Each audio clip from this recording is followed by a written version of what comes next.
I will never be able to hold her again, but I forgive you.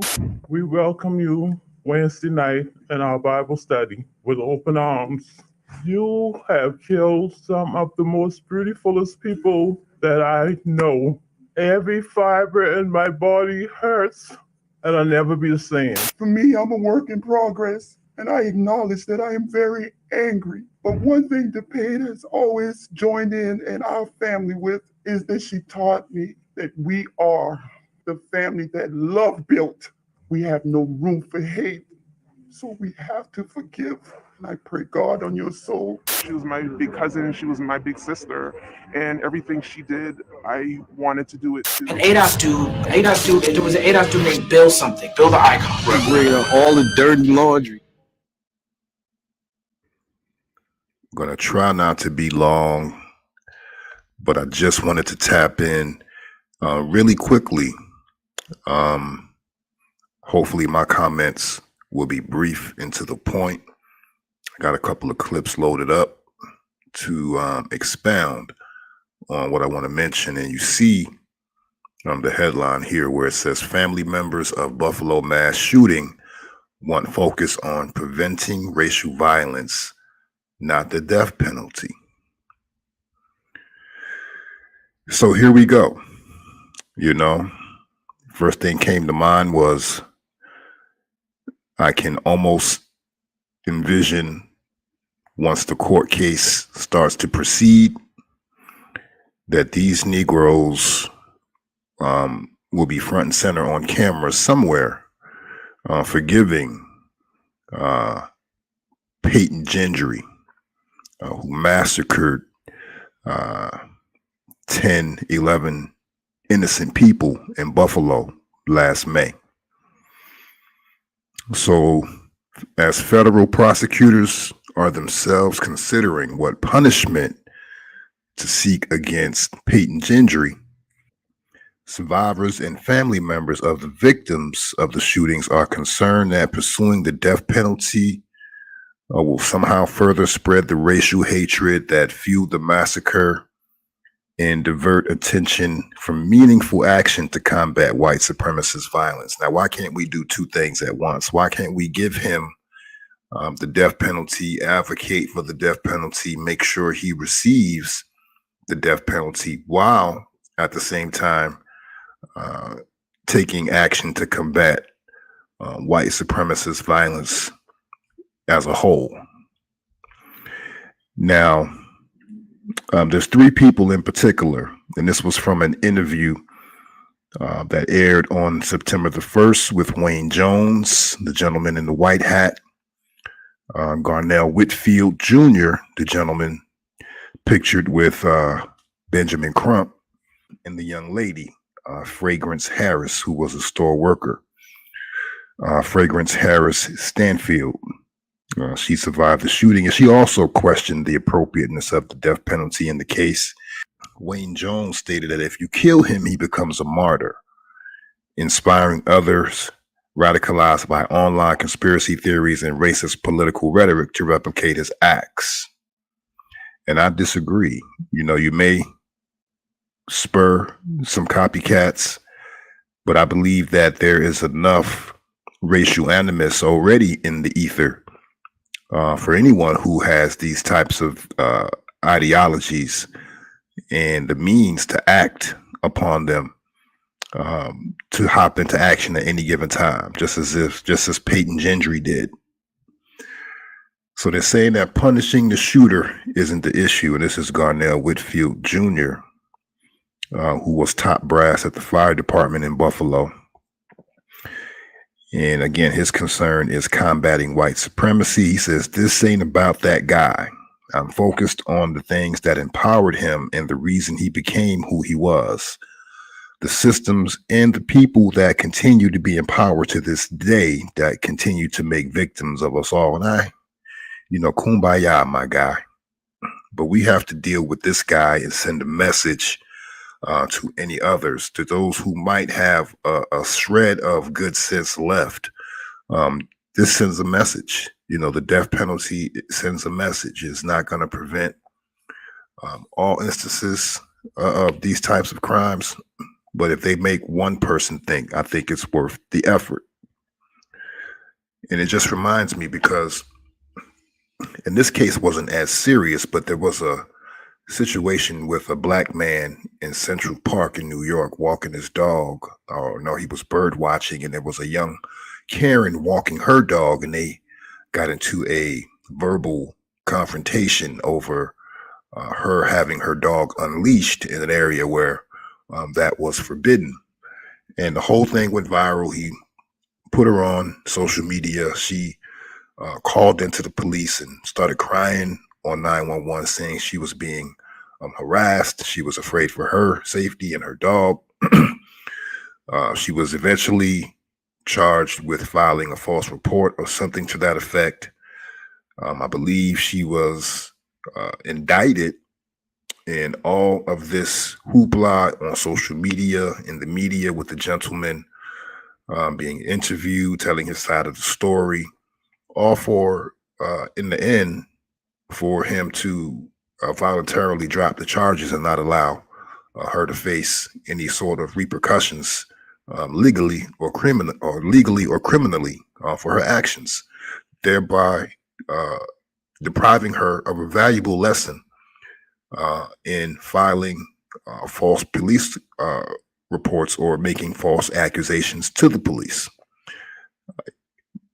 You know, I can't fight for you harder than you're going to fight for yourself. You know, what happened in Buffalo, it hit all of us pretty hard. Even though we were not familiar with the victims, we didn't know the victims. These victims could have been members of our family, our friends, our loved ones. So naturally, we all on one accord want to definitely seek the maximum amount of justice that we can receive for the lives that were lost. And no, this ain't about Peyton Gendry solely. It's about the lives that he took and those who are left behind, who will never be in the presence of their loved ones again.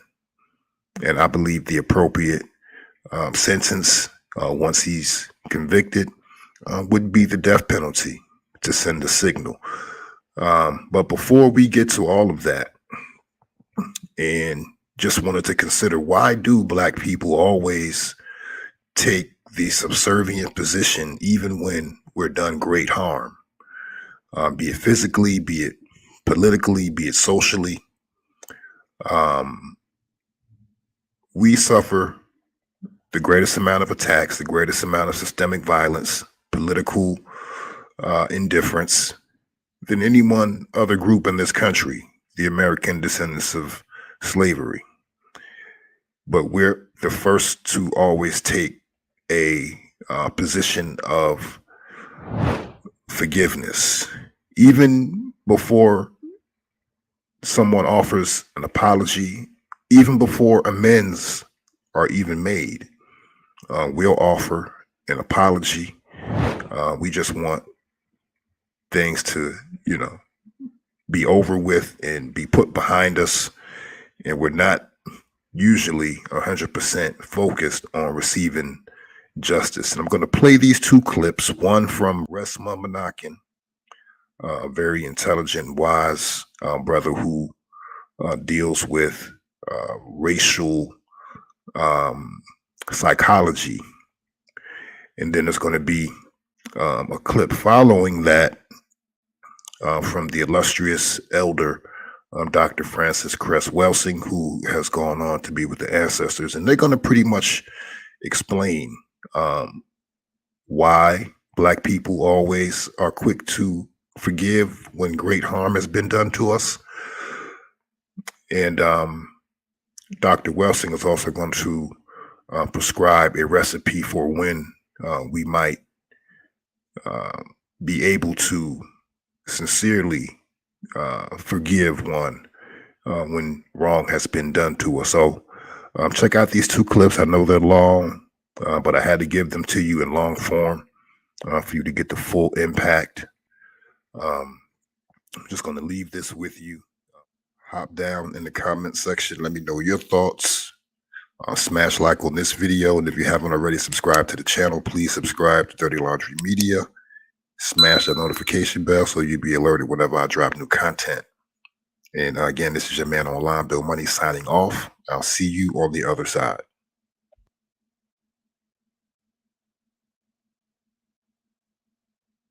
Take you guys through a quick thing right quick, and this is how it works. And this is the lens I'm trying to help y'all, the philosophical lens I'm trying to help y'all begin to develop. So, do y'all remember when Brother Botham got killed with that white cop kicked in his door and shot him in the chest on the couch? Y'all remember that? Right? Brother was just, doing his thing, smoking a little doobage, eating some ice cream, chilling in his underwear, and here she come busting, kicking in the door and put 2 in his chest. Right? Y'all remember that? So remember the whole court case went through, right? And then the sentencing came. And then once the sentencing came, this wild thing happened in the courtroom where the bailiff started stroking her hair, right? And everybody was saying, the family was saying, we forgive her, and all of that different type. Y'all remember all of that? And it went, and the fire got stoked in a lot of people in our community. Like, what? And the judge came down and hugged her and handed her a Bible and all that different type of stuff, right? And so, if you remember, after that, people in the Black community was at odds with each other. Look, how are you going to do that? And we need to forgive, and we need to. And here's what I want to say, is that what we forget is that white comfort always trumps our liberation. That's right. White comfort. And so what you watched is what I call racial caping, right? It is not a defective mechanism in Black people. It is a protective mechanism in Black people.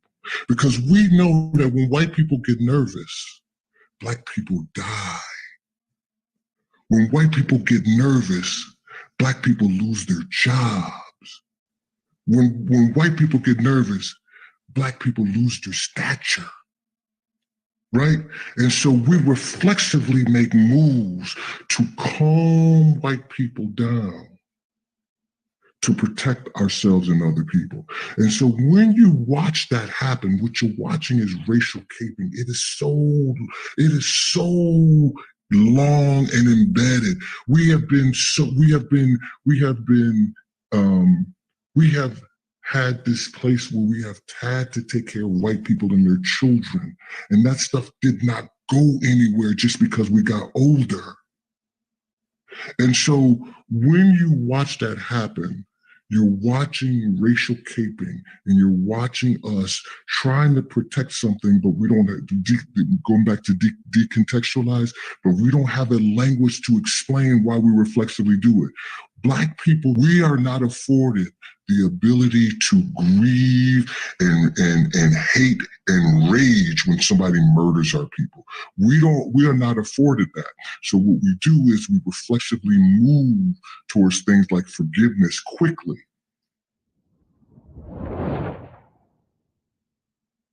I think that, you see, just automatic forgiveness when it comes to Black people being harmed or killed or injured by people who classify themselves as white.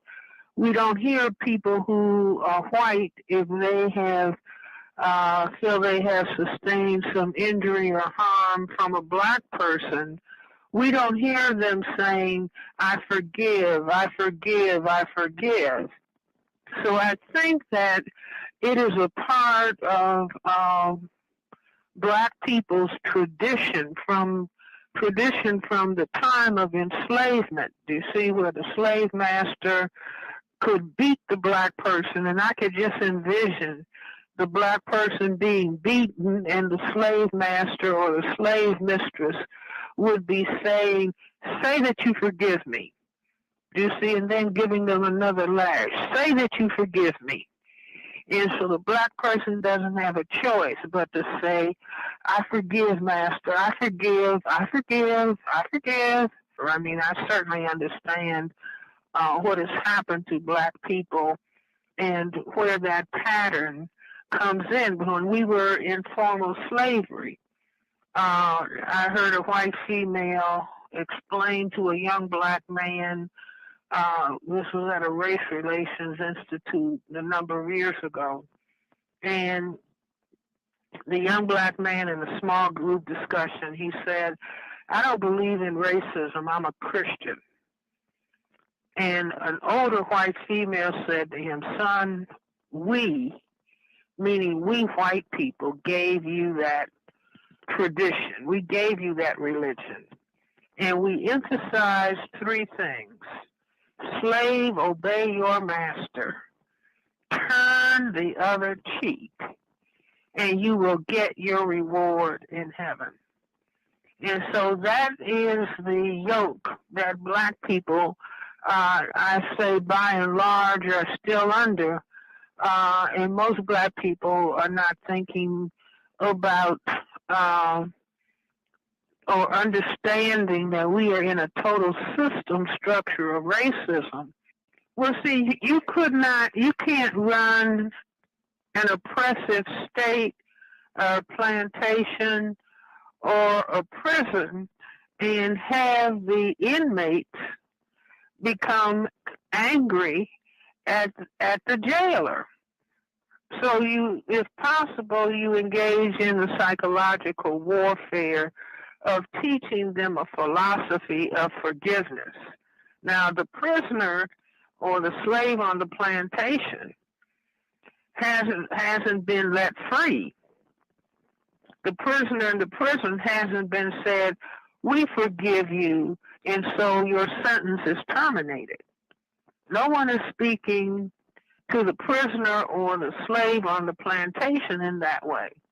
But the plantation is run by beating, well, first and foremost, I would say, and maybe somebody will be offended, I would hope not, that when you give the enslaved Africans an image of God that is the same image of the slave master, and say that you must behave yourself so that this image of God, which is the same image of the slave master, so that God will love you and admit you into heaven. You must forgive the slave master. Now, that was the position that black people were in for hundreds of years, during the years of formal enslavement. And what could they do about it when they were beaten and killed at whim? You see, and so that's when these ideas were implanted, and we must begin to step back and view them more objectively and understand that this is an aspect of the maintenance of oppression. And those black people who are admonishing black people that they should forgive, I would say that those people have been harmed by having their self-respect as black people annihilated, whether they're conscious of it or whether they are subconscious. And if we as black people decide that we are going to respect ourselves, and this is one of the things that has happened to black people in the 500 years of our oppression, including the phase of slavery, formal slavery, is that black self-respect has been completely annihilated. And so, you know, we say, okay, I forgive, and then we take the pain and frustration out on each other. It's just like in South Africa, truth and reconciliation. So the people who brutalize black people are allowed to go unpunished. But the pain that is inside of black people goes out towards one another. And the system of racism, white supremacy, continues. So I am making the recommendation for Black people's mental health that Black people take the position that all of these things that we are dealing with, the killing of Black men every week, every other day, the incarceration of Black men, the unjust sentencing, gentrification, the removal of Black people from urban centers across this country, that all of this is the face of racism, white supremacy. And Black people have to take the position. We're not going to be in the position of saying we forgive. No, what we're going to insist upon is, number one, that racism, white supremacy as a total system structure be recognized. And number two, when that system has been brought to an end and replaced with a system of justice, then the consideration of forgiveness, if that won't even be in order, because the system of injustice will have been removed and a system of justice established. Now, that's my position as a Black psychiatrist, and I would say that I'm certainly recommending that as important for Black people's mental health in this system, that the foundation of the position is that we are going to have respect for ourselves second to none. And instead of denying and making apologies for the system of racism, white supremacy, that we are going to hold people who classify themselves as white, because the only reason for the white classification is to take advantage of the established and structured system of racism, white supremacy. And that we are going to hold people who classify themselves as white responsible. We're not going to spend any time hating white people, but we are going to hold every person who classifies him or herself as white responsible for changing the system. If they want to take a position that they're not racist, well, then stop the people who classify themselves as white who are. Don't come and join Black people. Take the John Brown position and stop the people who are engaging in the practice of racism, white supremacy. And, you know, that's not just calling somebody nigger or the N-word if you want to play euphemisms. But no, the system of racism, as stated by Neely Fuller, functions in all areas of people activity: economics, education, entertainment, labor, law, politics, religion, sex, and war.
an ADOS dude. There was an ADOS dude named Bill something. Bill the Icon. Bring out all the dirty laundry.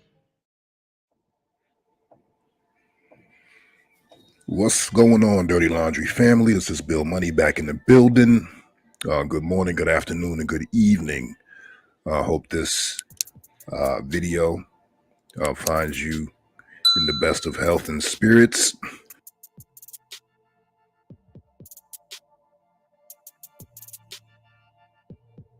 I wanted to get back in really quickly with another video to follow up on my last upload, in which I asked the question whether it is time to get Charlemagne the God up out of the paint. And I played a clip of a previous podcast in which Charlemagne the God was a host. I'm going to play that clip again because in this clip again, I want to emphasize the fact that Charlemagne the God is vividly describing a scenario that sounds a lot like date rape. It sounds like there may have been more than one participant as far as male sexual participants. We know that Charlemagne, one, supplied alcohol. Number two, he supplied Spanish fly. Number three, we do know the young lady eventually, as Charlemagne stated, was wasted. He said he proceeded to have sex with her. The next day they woke up. They discussed it, supposedly. She asked what happened. He said that we had sex. She allegedly says she's glad it's him, so forth and so on. There was a rumor that his cousin might have also slept with the lady or the young lady, which Charlemagne denies. But again, the whole scenario sounds very slimy. And I want to actually direct this inquiry to any legal professionals, lawyers, attorneys, anybody who might work in the legal field, because I really want to ask the question whether or not Charlemagne the God's own words could be used against him in this case. If there was to be an actual victim, I'm sure this person, he described that this was an actual incident. This person would remember. I'm sure Charlemagne remembers. I'm sure his cousin remembers the way in which he described that incident with such detail. So check out the audio once again. I'm going to play that again. It's a couple of minutes long. Then I'll come back on the other side with my commentary. I remember a scenario in Myrtle Beach, South Carolina. I got this girl real drunk, and I fought. That sentence sounds a little fishy. I got her drunk. I didn't just get her drunk. I remember going. I went to the sex store and got Spanish fly. Oh, so you raped her? Shut up. Spanish fly. They sell it in the sex store. I'm telling the truth. They spell it in the Spanish store. I had to fucking. They sell knives in the sex store too. You could put that to a girl's throat and have sex with her. That doesn't mean it's legal. So I put the Spanish fly in the E&J. We drinking the E&J and shit. So in my mind, I don't know if this shit really worked, but I felt like I got horny as a motherfucker too. Right? So she was drunk as shit, and we had sex and shit, and like. A lot of my boys was trying to come in the room and fuck her. I'm like, nah, chill out. I can't. I'm not doing that. I'm not gonna let you run a train on it. That's rape. Okay. So, right. So this is one-on-one. It ain't rape. Yeah. So the next trains are rape. So the next morning she wakes up. And we talk about it. And she's like, "What happened?" Oh shit. Like, we had sex. She said, "Okay, well, I'm glad it was you." Then a couple days later. She's like, "Yo, are you sure I only had sex with you?" One of my stupid ass cousins was going around saying he fucked her, which he didn't. I know for a fact he didn't. Okay. I was there the whole time. Yeah. He did not fuck her. Yeah. He looked at her naked, but he didn't fuck her. Right? So I'm telling her, no, me and you just had sex. Nobody else did nothing. So it just was weird that she was like, "Well, I'm just glad it was you." You know what I'm saying? Because in my mind, I'm like, "Yo, you could have been in a real bad situation if it was another motherfucker there." Compliment, man. A girl just said, "Yo, at least you raped me." I didn't rape her. I did not rape her. Hey, if it was any of your cousins or friends, it would have been rape. But I didn't rape her because me and her had every intention of having sex with each other. So then why would you put the Spanish fly? I'm still a freaky motherfucker, but listen, was she passed out while you fucked her? Nah, she wasn't like, She was like one of those drunks where she was one of those drunks where like she was one of those drunks, but she was like she wasn't coherent, but she was up. You know when your girls is like when you're blacked out like that, don't know what the fuck's going on type shit. Like she was awake and she was into it. She was wasted. Yeah, she was. Her eyes were not rolling in the back of her head. No. Okay. Was she snoring while you were? It was just weird. It was just weird because while we was having sex, she was. Because one of my homeboys used to fuck her on the regular. Mm-hmm. Like when I say the regular, that was his girl. Like he hates me probably to this day. Wait, so you fucked your friend's girl? That was a piece of shit. All right, so there you have, again, the audio footage of Charlemagne the God describing what appears to be a date rape scenario in which he orchestrated and participated in some time ago in Myrtle Beach, South Carolina, with a young lady who he supplied alcohol, Spanish fly, and proceeded to have sex with her while she was wasted, in Charlemagne's words. Recently, I've been listening to a channel by a brother named The Lead Attorney. He chimed in on the Kwame Brown, Charlemagne the God situation. Would like to know what he might think about this audio and how it might be able to be used in a court of law if this investigation was to ever be reopened, or if this particular investigation was to be opened in any way. Would Charlemagne have damned his own self with his own words, being so cavalier in describing that date rape situation?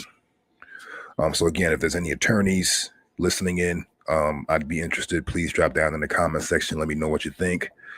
One other thing I wanted to comment on today was on yesterday. I noticed the back and forth between Dr. Boyce Watkins and Kwame Brown. I was really surprised that Dr. Boyce Watkins actually chimed in the manner in which he did. He usually remains above the fray, offers critiques and criticisms, usually in a most benign way, non-offensive. But his comments really didn't go over that well. As I checked on the video and I saw the like to dislike ratio, I'm not sure what it's looking like today, but the dislikes were very high. They were almost equal to the likes on the video. And again, the content of the video was basically Dr. Boyce, while on one hand seeming to support the brother Kwame, or at least applaud his actions and standing up for himself. This whole debacle back and forth with Stephen Jackson, Matt Barnes, Stephen A. Smith, Charlemagne the God. But there were some things that Dr. Boyce stated in which he framed, or he laid out some ideas on how Kwame Brown may be able to be silenced by the machine. Many people in the comments didn't receive his so-called advice very well, because it seemed like as if it was advice, but it was actually kind of couched in a subliminal attack, an underhanded attack. Kwame Brown did not take lightly to his comments, and he also proceeded to address Dr. Boyce Watkins almost immediately after that video began to surface on YouTube. And one of the things that Dr. Boyce Watkins stated, because, you know, it just kind of struck me as odd that he would outline in ways in which Kwame Brown might be silenced by the machine. And while I'm sure, you know, he really didn't bring any new ideas to the table. These are things that are common sense. These are things that people, probably Kwame may have considered and probably acted on to rectify any missteps he may have been taking up until that point. So I was wondering, you know, if this was something that Boyce wanted to actually get across to the brother, he could have reached out to him. I know Dr. Boyce, very popular on social media, very wide following, very well known on the internet. So I believe it would have been pretty easy for him to get a hold of Kwame to get a little message to him. But anyway, apparently Dr. Boyce Watkins wanted some of Mama's cooking, and Kwame proceeded to serve him up with a hot dish really quickly. But it did strike me as odd that Dr. Boyce did mention Charlemagne But he didn't mention the issue of the sexual assault against the young lady, Jessica Reed. He pretty much stuck to how to silence Kwame, and on the other hand, why he is so appreciative of Charlemagne the God. I know Dr. Boyce has been on the Breakfast Club once or twice, and I also know from his words and just from being familiar with him that he was instrumental in getting Dr. Claude Anderson as a guest on the Breakfast Club several times over the last year or two. So he basically says that he's not going to go against Charlemagne because Charlemagne is beneficial to him. But at the same time, he outlines some ways in which Kwame might be shut down, but he didn't offer any suggestions on how we might be able to get Charlemagne shut down. And Charlemagne is somebody that a lot of people want to see silenced. His usefulness to the Black community is questionable. He flips and flops according to who he's talking to, who his guests are, what his personal preferences might be, always seem to seep through. It's never just 100% benevolence with Charlemagne. So yeah, there's a lot of people who want to see him silenced because he chooses a lot of times to be mean-spirited and messy just for the sake of shock value, highlighting and blowing up very small or minor mistakes that everybody makes, and using that to build a platform around in which segments such as Donkey of the Day, pick someone to lambast every morning, for whatever mistake or mishap they may have been involved in. So yeah, that was just my criticism for Dr. Boyce. What would be your suggestion for those who would like to get Charlemagne silenced? What are the steps that we should take? So yeah, because if we remember last summer when the documentary surfaced, or when the documentary dropped that was called Storm Over Brooklyn, which documented the Yusef Hawkins case, which the young man was killed by a mob of angry white boys in Bensonhurst, Brooklyn, chased him, and he was eventually shot. There was a young man named Pasquale Raucci, professionally known as Patty Duke, who was involved in the Yusef Hawkins situation. He actually was able to get a great plea deal in which he avoided prison time. But what happened was eventually he got a job working at Hot 97, for the parent company initially, eventually for the station. And he actually remained employed with Hot 97 for over 20 years, made acquaintances with all of the personalities such as Ed Lover, Ebro, Angie Martinez, Funk Flex, I'm sure. Also made cameos in one of Jay-Z's videos, I believe Can't Knock the Hustle. He was actually pretty well liked, it seemed, but not too many people knew his background and that he was involved in the Yusef Hawkins case. So when that documentary dropped and it was made known, Hot 97 immediately severed ties with Patty Duke. Rightfully so. And we haven't heard anything from him or about him since.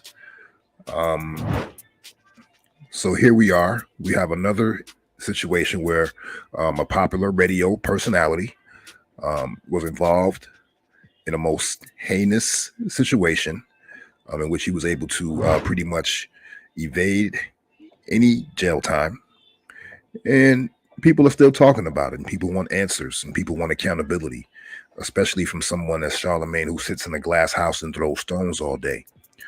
So yeah, if Patty Duke had to go, Charlemagne should have to go as well. And that's pretty much my stance. And with this audio floating around the internet, I don't know how anyone could keep Charlemagne in their employ if they hear something like this, in which he laughed and cavalierly described date rape. And it sounds like it might have been a multiple participant situation, although he denies that his cousin actually had sex with the girl. That's highly doubtful in my case, and the way I see it, it's highly doubtful. So yeah, Definitely time to get Charlamagne about the paint. I could go on, but I'm going to leave it with you for now. Get down in the comment section. Let me know what you think, whether Charlamagne the God has to go, whether or not these audio recordings could be used against him, and at the very least, make him undesirable in any industry as a face or a voice. So yeah, go ahead and hit that like, subscribe button for me if you haven't already. And again, I will see you on the other side. This is Bill Money signing off for Dirty Laundry Media.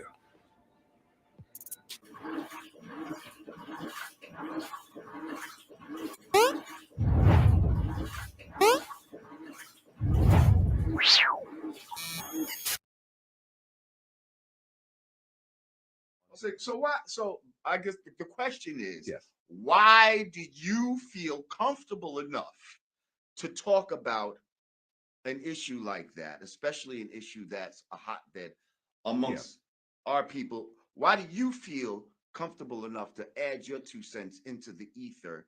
Sure. An ADOS dude, there was an ADOS dude named Bill something, Bill the Icon. Bringing up all the dirty laundry. So Vlad, as you know, over the past year or so, he's fallen out with several of his past guests. Even before then, you know, people would come on to the show. He had a fallout with Monique over how the content would be adjudicated once it was in the can, whether Monique would have access to it or not. And there was a dust up about that. Bad Blood. Umar Johnson, Dr. Umar Johnson went on, did an interview. After the interview was over, he expressed his displeasure at some of the ways that Vlad captioned the segments that he published on YouTube. So it's not new, but the most explosive dust up happened about a year ago when he fell out with some of his most potent and popular regulars, being Lord Jamar of Brand Nubian. Shout out to Lord Jamar with the United Mean God cast, and comedian Godfrey. And shout out to Godfrey with his podcast as well. The name it slips me at the moment, but check out both of their podcasts and subscribe. But they fell out with Vlad when Vlad again had D.L. Hughley on the show. And he took this opportunity to express his displeasure at something that Minister Louis Farrakhan has said. I believe it was maybe his July 4th of July speech or something. Like I said, it was about a year ago. And he gave a speech. Vlad hopped on with DL to complain to DL about a line from the speech in which Farrakhan said something, and I probably have it. I got a bunch of clips lined up. Let's talk about this. Let's talk about it. Yeah. Just for a little background, in case I miss anything, we're going to let Lord Jamar break it down, and I'm going to give my reaction, because that's what we're doing here. I don't know if it was a week or so ago. There was a big thing on the internet where Vlad did an interview with D.L. Hughley, and basically he misquoted the Honorable Minister Louis Farrakhan.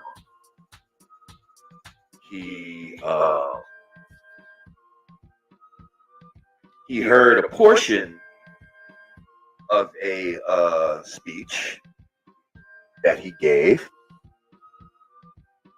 where he used an analogy of using a rock of truth, not a physical rock, but a rock of truth, to bash one over the head with.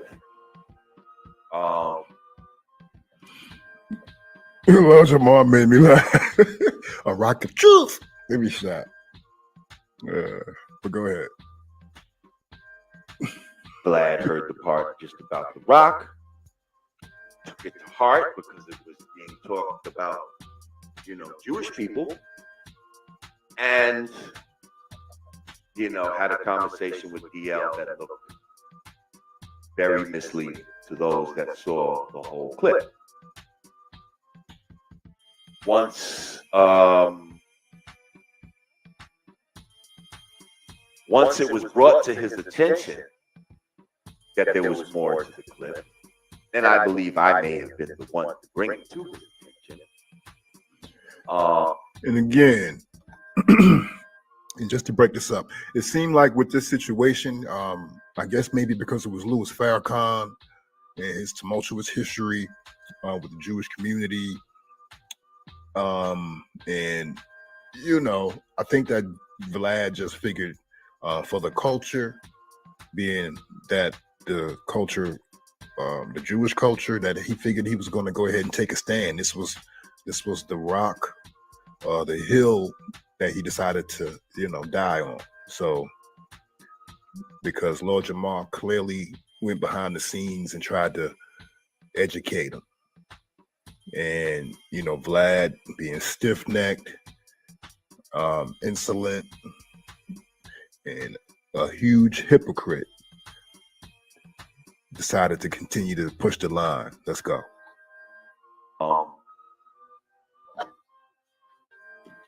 I recommended that, you know, something had to be remedied. So within 24 hours,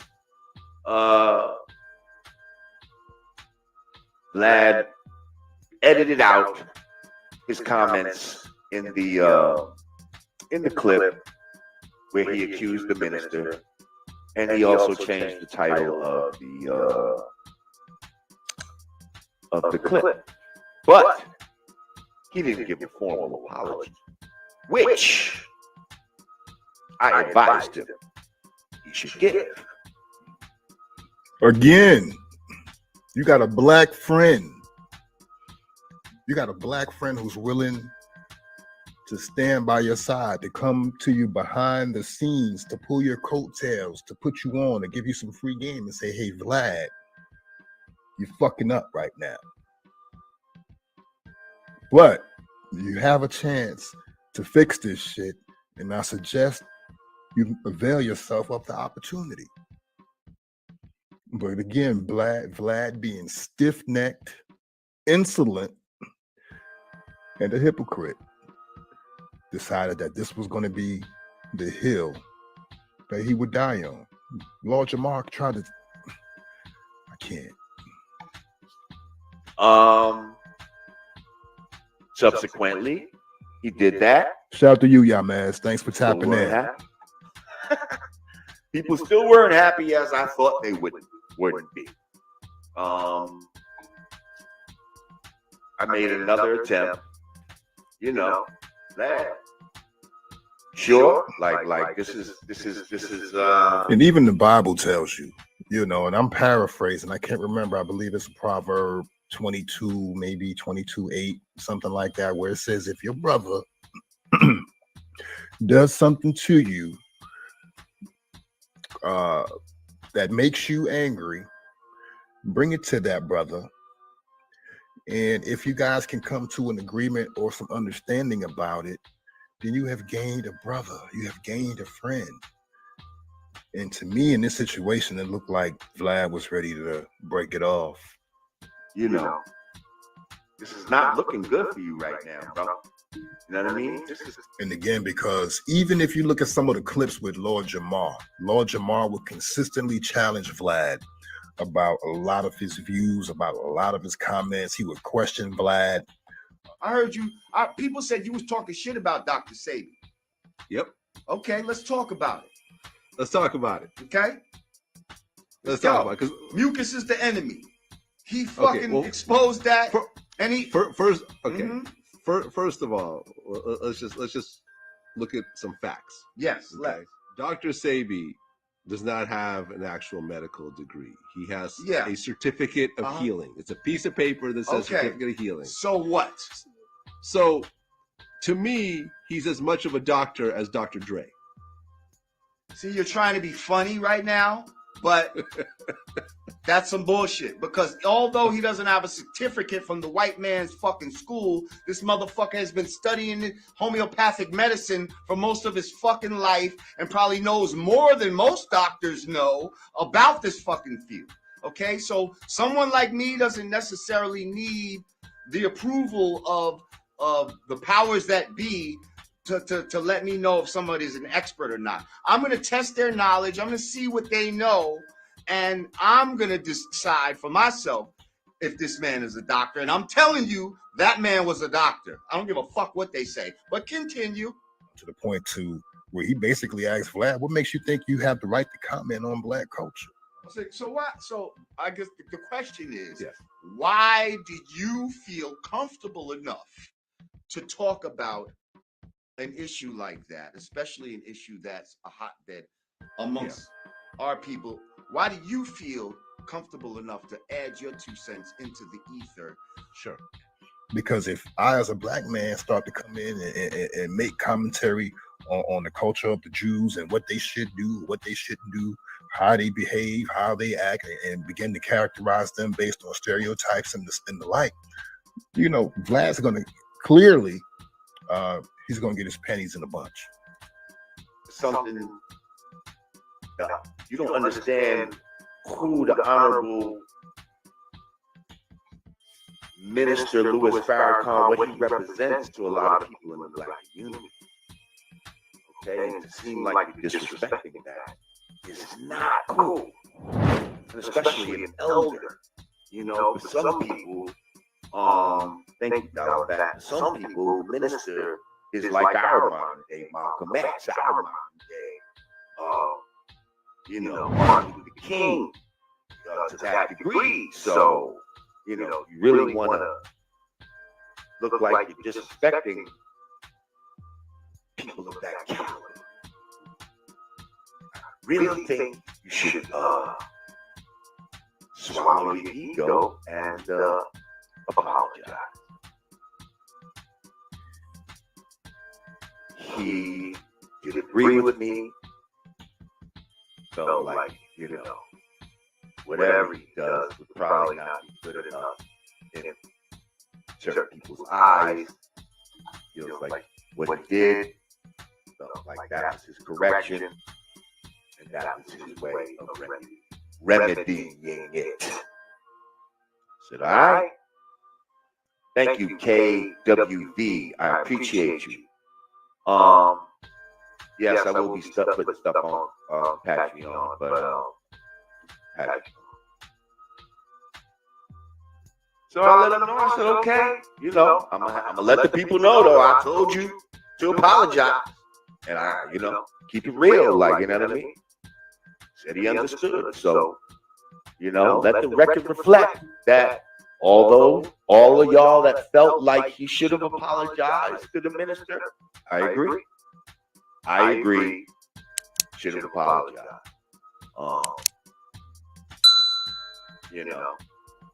And I did what I could to strive to remedy the situation.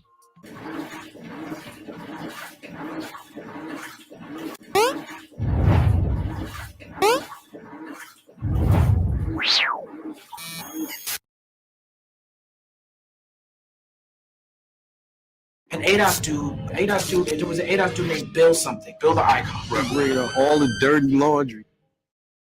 And another thing I want to bring up, about Vlad, and I don't know if a lot of people might know this, if you know this, if you thought about it or not. And this is regards to YouTube, but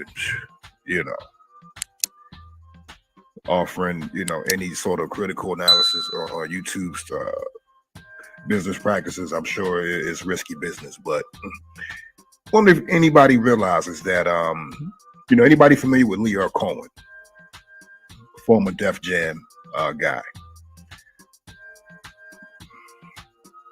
Lyor Cohen is actually the head of global music at YouTube. This is his title right now. I'll get back to another clip in a minute. But Lyor Cohen, I just want to touch on this really quickly. Lyor Cohen is the head of global music at YouTube, former Def Jam guy, 300 Music, Kevin Lyle's partner. We all know Lyor Cohen. He's been around the game for a very long time. An Israeli Jew who immigrated here to the United States. And now, after conquering the music business, had his hand in breaking and presenting to some of the greatest, hip hop artists that we've, known, Again, at Def Jam, he was behind, he did a lot of good and he also did a lot of bad, you know what I mean? But he brought us guys like Jay-Z, DMX, Nori, a lot of huge acts that still are very visible to this day. But he also has worked behind the scenes in many people's opinions to sow seeds of dissension regarding the business of a lot of our prominent artists, and I'm sure you guys are all familiar with the Dame Dash, Jay-Z, Rockefeller debacle, in which it was ultimately decided or confirmed or alleged that, Lyor Cohen was the common denominator between Jay-Z and Dame Dash, spitting in Jay-Z's ear, for him to break off on his own and to do his own thing. Judge that judge that how you might. Not illegal, but definitely, a shady business practice. But these are the things that capitalists do. Jay-Z recent comments about, shying away from the capitalist moniker, to me was a bunch of bullshit. Jay-Z probably learned better than most how to operate in this capitalist system, as he is currently listed as a billionaire. So, stop the cap, Jay-Z. But Lyor Cohen, an Israeli Jew, now the head of global music at YouTube. I'm wondering what's the connection, if there's any connection between Lyor and Vlad. Vlad is a Ukrainian Jew, Ashkenazi Jew. And although Vlad claims to be an atheist, he does pretty much toe the line when it comes to anyone speaking ill on Judaism. So, you're atheist, like, what's the deal? You want to, to me, Vlad wants to ride the fence on all situations. You know what I'm saying? He wants to be a guest in black culture, but he doesn't want to abide by the rules that black culture has put in place, particularly as it relates to hip hop. Hip hop, again, being a subculture. So the rules of the dominant culture are not going to apply down here. We kind of make our own rules. Some shit might rock the same, but a lot of shit's going to be different. And anytime that you're a guest in somebody's house, anytime you're a guest in somebody's culture, even in the military, before you're deployed to certain countries with certain strict customs that if you violate might get you in some legal trouble or some some issues where you might have to pay a social penalty. You might get caned in certain countries if you break certain cultural customs. They'll train you before you go. Look, in these situations, this is what you do. This is what you say. If you say anything other than this, or if you come looking, saying anything outside of these boundaries, you might expect to receive a harsh penalty. So these things are understood. And Vlad says he's been around the culture since a young guy. So the rules, brother. And whether you understand or like them or have any appreciation for them, there's a lot of rules that I don't like. But when I'm moving in the culture, I have to abide by them or suffer the consequences. So if you want to be in the culture, if you want to be a guest of the culture, you got to abide by the rules, baby boy. And that's just, that's free game. And you can't get mad if people start to characterize you in a way that you don't appreciate. It's because you're moving, in ways that the culture is not accustomed to. So if you come in, man, and we walk in a certain way, man, you better learn how to walk that way. So I'm just wondering, what kind of benefits does he reap? Vlad's been a fixture at YouTube for quite a while, pretty much since its inception. He said he hopped in pretty much knowing where it was going. He probably had some connections behind the scenes, and they probably said, hey, man, you want to come on in and get on in and get your foundation set in stone, because this thing's about to take off, and that's what it's done. But I'm wondering if he has any behind the scenes benefit, especially with a guy like Lyor Cohen coming from the music over to YouTube. Now he's the head of global music. Vlad is a DJ. That's his lane. You know, hip hop culture, entertainment. You know, what kind of algorithm love is he getting? You know, these are things that we have to think about.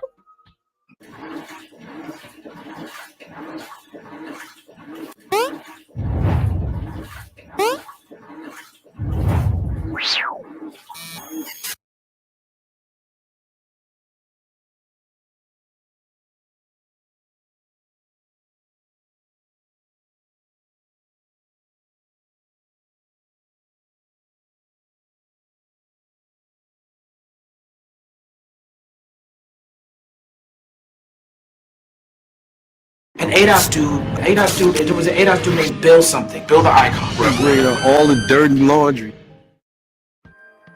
We're going to go ahead and get it popping right about now. Thanks to everybody who's tuning into the channel. It's your man online, Bill Money. And again, as you see in the title, we want to go ahead and throw Vlad up under the microscope, see what we find. Many of you guys are probably familiar, you know, with Vlad. It's kind of hot cold right now, you know. Either you riding with him or you riding against him. You know, I'm riding against him. Been watching Vlad for a very long time. At one time, I would regularly tune in. I was a subscriber, you know, to DJ Vlad's channel.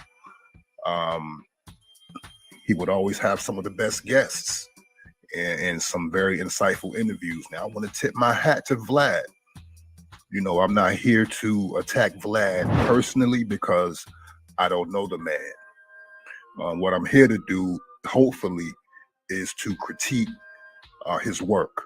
It is to offer a thoughtful analysis to Vlad's business practices, how he conducts himself as a so-called self-prescribed or self-subscribed or self-proclaimed, a self-proclaimed journalist.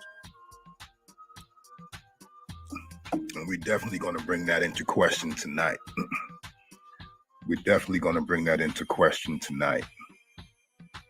Just take a look at my notes.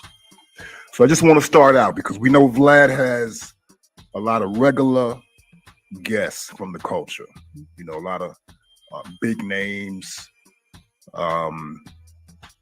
B-list, some A-list, perhaps, depends on, you know, in Black celebrity culture. You know, A-list, B-list is a very fine line. You know, guys like John Sally, Michael Jai White, D.L. Hughley especially. D.L. Hughley is one of his favorites. But he likes to bring these people on, in my opinion, to mirror his own view, to co-sign his opinions about Black culture, especially opinions that might not be, you know, popular with those of us who like to think for ourselves. Vlad is going to toe the woke line, the popular line. You know, Vlad doesn't want to ruffle any feathers, you know, I guess what you want to call polite society. So he brings these regular guests on, John Sally, Michael Jai White, D.L. Hughley. John Sally sometimes pushes back. You know, sometimes you could see them bristling, you know, themselves at some of his opinions.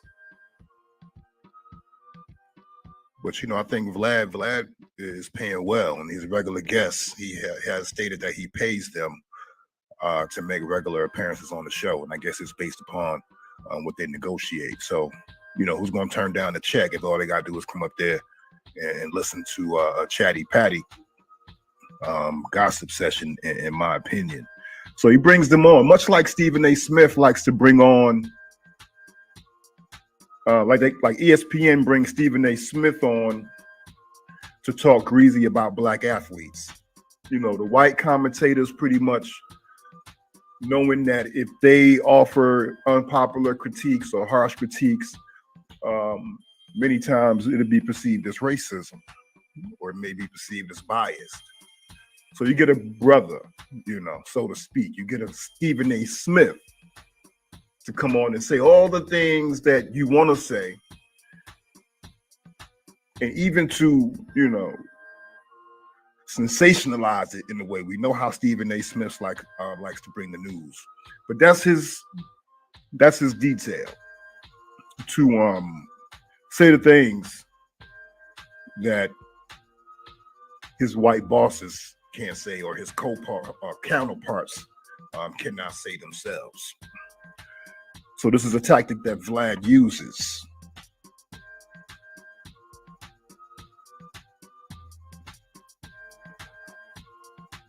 And I want to bring I want to play a clip really quickly.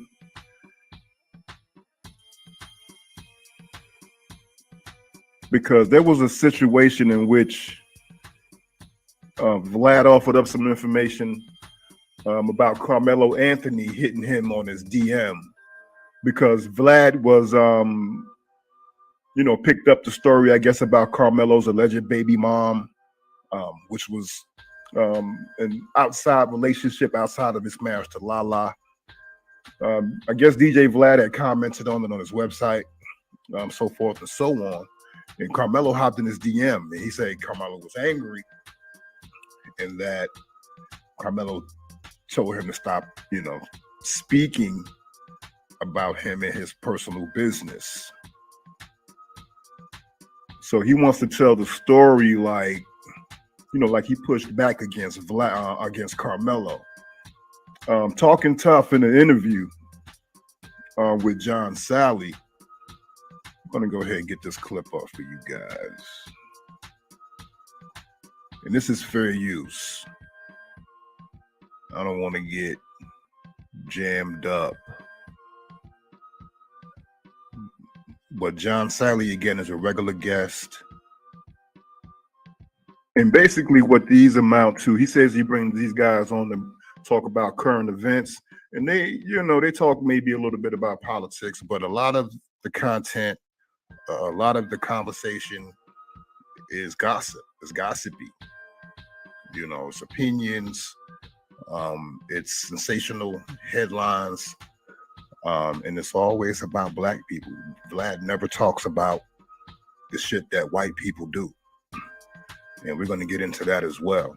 Vlad doesn't really speak on white issues. Well, he may speak on or against, Donald Trump. Vlad again is going to toe the liberal line, the liberal agenda. That's his bag. That's the bag he's in, at least publicly. But I want to get to this comment where he's talking tough. I know he started the conversation with John Sally, but maybe I saved the wrong video. But I know he definitely also brings it up. And this is another thing that Vlad does. Certain agendas he's trying to push, or certain themes or narratives he wants to spin, he'll bring these same stories or narratives up from guest to guest. They're not asking him about these issues. They're not involved. A lot of times people like Michael J. White will tell him, look, man, I don't know anything about this. And, he'll continue, just to get his narrative on the record. Of them, the text messages. So here he is talking to Michael J. White. This is my reaction to Vlad telling Michael J. White how Carmelo Anthony hopped in his DMs and angrily asked him to stop speaking about his family, and how he responded. And she had posted up the DMs of them, the text messages of her basically asking for some financial support and him trying to give her cash instead of Cash App or whatever else. This got posted up, and she already filed for divorce. Well, what's interesting is that Carmelo Anthony sent me a very angry DM. Did he? After, I think it was after the John Sally interview. That probably hit it a little close to home because, it's a basketball player. Yeah, I don't know that thing about it. Yeah. And that's Michael J. White trying to very subtly say, bro, I don't really want to talk about that man's personal business. I don't know anything about it, and I really don't wish to know anything about it. But, since you're paying me, I'll play along. Yeah, it was very interesting to me that and I'm not going to say I didn't repost it or screen capture or whatever. Huh? What happened? I mean, you can say it was a lightweight. I don't say it's a threat. I think it's just a tough talk, over DM, which I found kind of funny. Actually, it was okay, what's Carmelo Anthony do? You know what I mean? We're not gonna run into each other. Maybe if we did, I would have security with me. Like, who the fuck cares what Carmelo has to think? Like, you know what I mean? But it's interesting to me how people get mad at other people over their own bad decisions. You know what I mean? We're not gonna run into each other. And this is what he does. Listen, which I found kind of funny, actually. And he finds it funny because it happened on social media. If Carmelo Anthony ran up on DJ Vlad, I'm sure he'd feel a whole lot differently. Carmelo's about 6'8", probably about 240 pounds. You're gonna feel a whole lot differently if that man is standing, you know, in your presence. But listen to how he deflects. I'm gonna have my security anyway. It's like, okay, what's Carmelo Anthony? You know what I mean? We're not gonna run into each other. Maybe if we did, I would have security. Like, who the fuck cares what Carmelo has to think? Like, you know what I mean? And there he is. Who cares? You know, and this is, you know, as a journalist, this is not the attitude you want to display if what you're actually out here presenting is true journalism. You don't want to report a story about a person, have that person reach out to you, understandably angry, especially if it's some dirt, some smut, you know, some low-hanging fruit type of, you know, headline, and expect that man to be happy, but then for that man to reach out to you, and then for you to come on social media, laugh about it, act like you have no worries because you walk around with security. It's not a good attitude to have because anybody can be touched, you know, when you least expect it. But and he got Michael Jai White just up here, just a cheesing. It's interesting to me how people get mad at other people over their own bad decisions. Right? Yeah. Like you're mad. It's like you get mad when people call you police about the police questions that you like to ask. At me over this. You've been a public figure for what, 30 years now? Mm-hmm. You know what I mean? I mean, he was a star, like I'm sure in junior high already.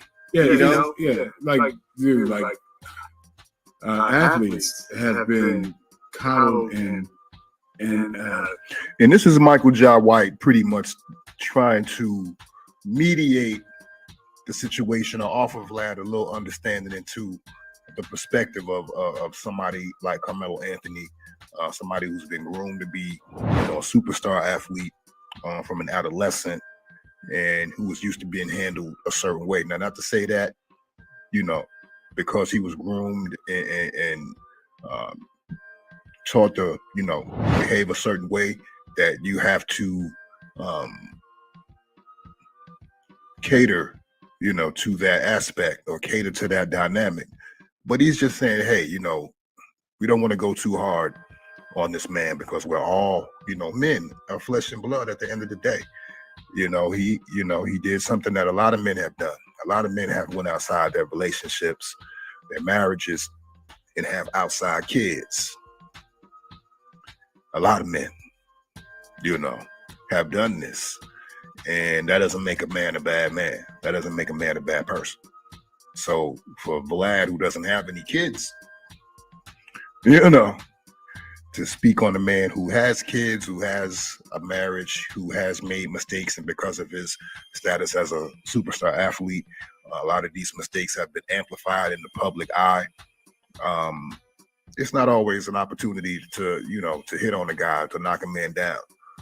These things occur in personal relationships, and outside of his personal relationship foibles, you know, Carmelo Anthony has been an upstanding member of the community, productive.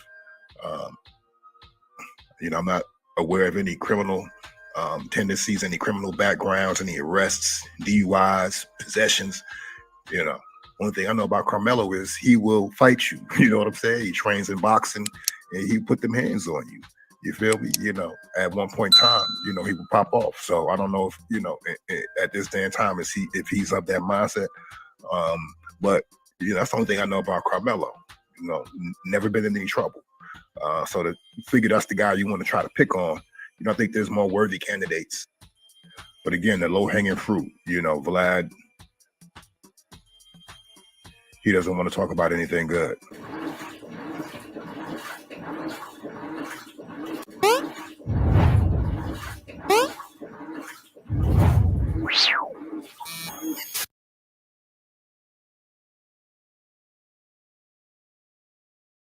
This year, there's a new Grand Marshal that'll be leading everyone down Eastern Parkway.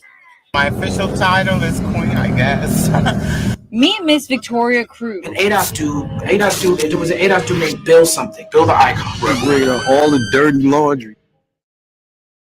Meanwhile, we are just days away from Brooklyn's famous West Indian Day Parade kicking off, the day that thousands take to the streets, as you see here, to celebrate West Indian culture. I just can't wait for the energy on Eastern Parkway come Monday. We got to meet with this year's parade Grand Marshal, and as News 12's Marilyn Buckley tells us, she's making history with her appearance at this year's celebration.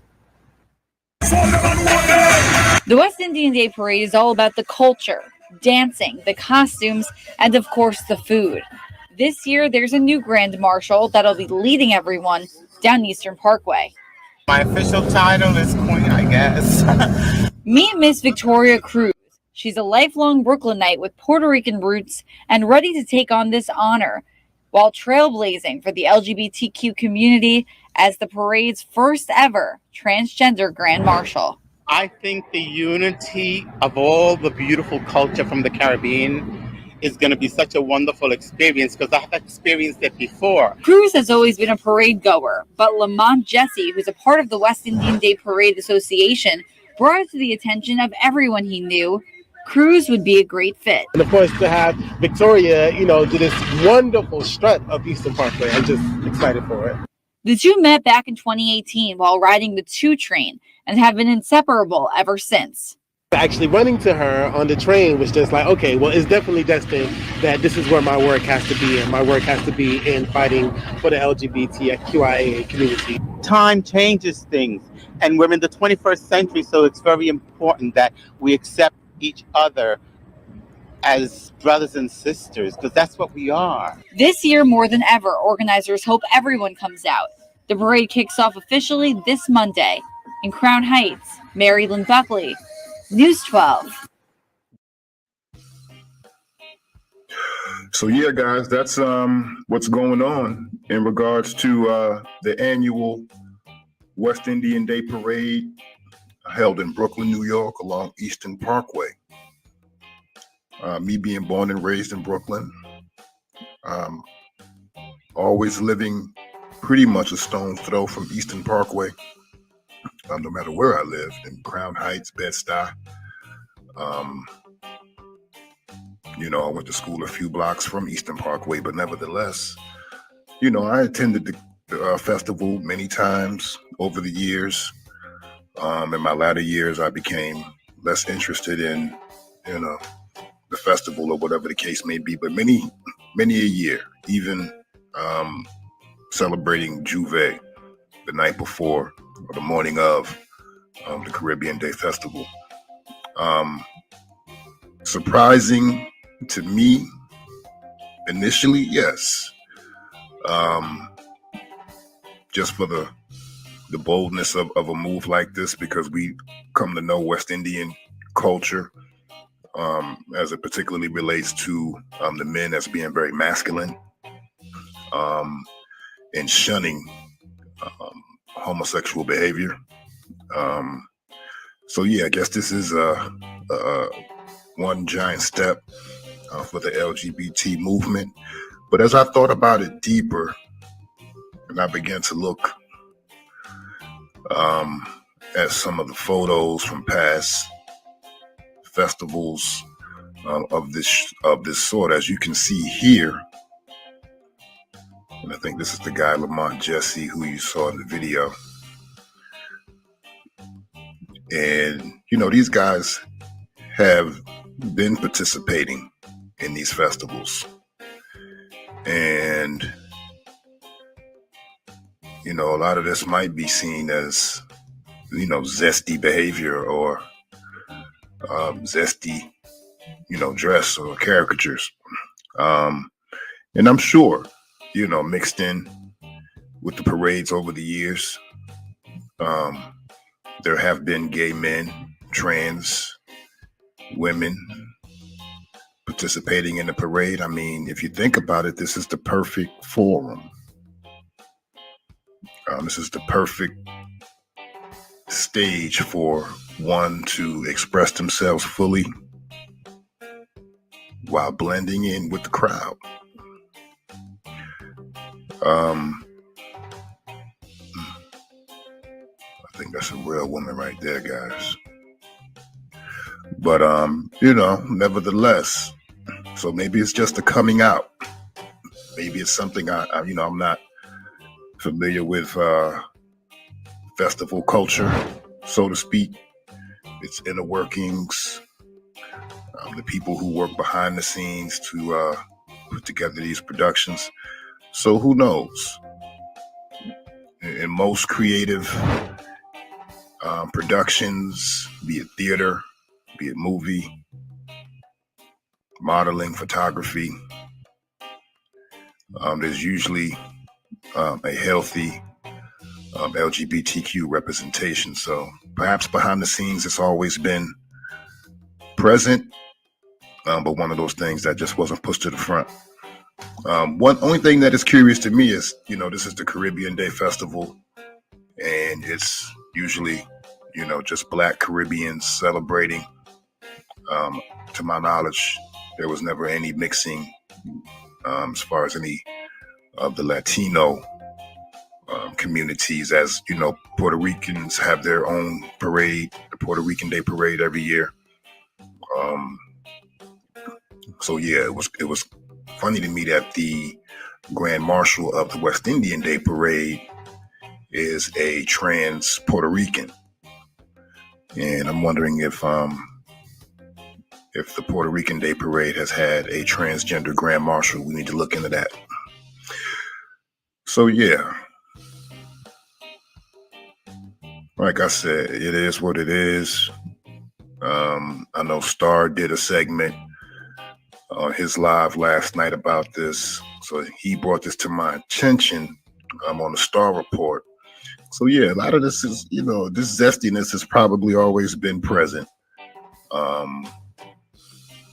And now they just feel comfortable enough to go ahead and let it be known. I'm wondering how the Caribbean community at large might feel about this. If you're Caribbean and you have an opinion about this, hop down in the comments section. Let me know what you think. I might do a live on this because it's interesting to me. Especially the fact that they chose a Puerto Rican trans and not a Black Caribbean, say Jamaican or Trinidadian, to act as the Grand Marshal. I'm sure they could have found one. I'm sure they would have had a contest. They would have been overloaded with contestants. But yeah, hop down in the comment section. Let me know what you think. Smash like on this video. Subscribe to the channel. This is your man online, Bill Money, signing off. I'll see you on the other side.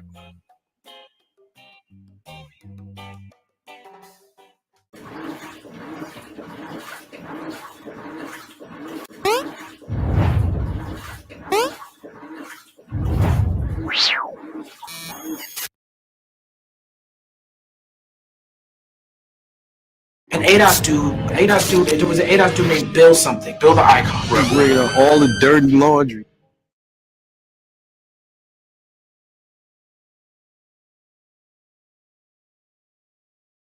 Yeah, thanks for tapping in. Want to come to you this afternoon really quickly, fresh off the live that I dropped last night in which we put Vlad under the microscope. And I wake up this morning and I hit my Twitter, and across my timeline, I peep Mike Baggs right here. He tweeted out something directed at Vlad and Vlad TV, and he asked the question, why is Vlad interviewing a literal high-ranking white supremacist from the Aryan Brotherhood on a hip-hop site? What's next? The leader of the KKK? And as you see here, Vlad dropped an interview last night,